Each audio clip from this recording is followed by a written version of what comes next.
ایک زمانے میں ایک چھوٹے سے قصبے کے کونے میں ایک درزی رہتا تھا۔ اس کا نام بشیر تھا۔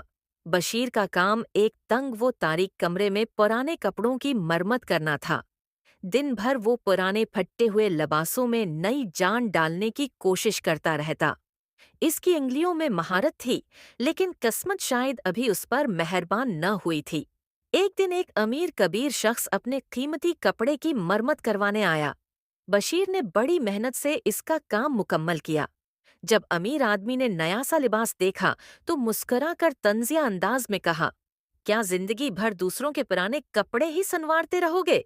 یہ بات ہنسی میں کہی گئی تھی، مگر بشیر کے دل میں تیر کی طرح اتر گئی۔ اس رات وہ دیر تک کروٹیں بدلتا رہا۔ صبح ہوتے ہی اس نے فیصلہ کر لیا کہ اب وہ اپنی تقدیر خود بدلے گا۔ وہ جانتا تھا کہ ہنر تو اس کے ہاتھ میں ہے، بس خوابوں کو پر لگانے کی ضرورت ہے۔ بشیر نے دن میں سلائی کا کام جاری رکھا اور راتوں کو فیشن ڈیزائننگ کی کتابیں پڑھیں۔ وہ اپنے ٹوٹے پھوٹے کمرے میں بیٹھ کر نت نئے ڈیزائن بناتا، کپڑوں پر رنگوں کی کہانیاں سناتا۔ ہر دن اس کی محنت بڑھتی گئی اور ہر رات اس کا خواب مزید واضح ہوتا گیا۔ چند سالوں کی انتھک محنت کے بعد بشیر نے اپنا پہلا چھوٹا سا بوتیک کھولا۔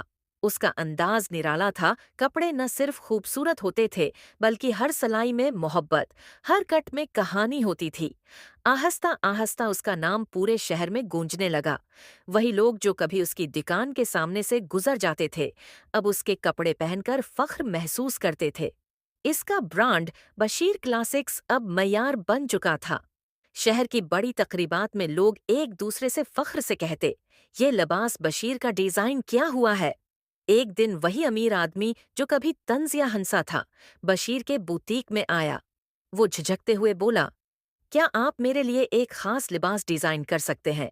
بشیر نے مسکرا کر کہا، ضرور، مگر اس بار یہ نیا ہوگا، پرانا نہیں۔ اس بات کی جیتی جاگتی مثال تھی کہ اگر دل میں لگن ہو تو طنز کی چوٹیں بھی راستہ بنانے کا کام دیتی ہیں۔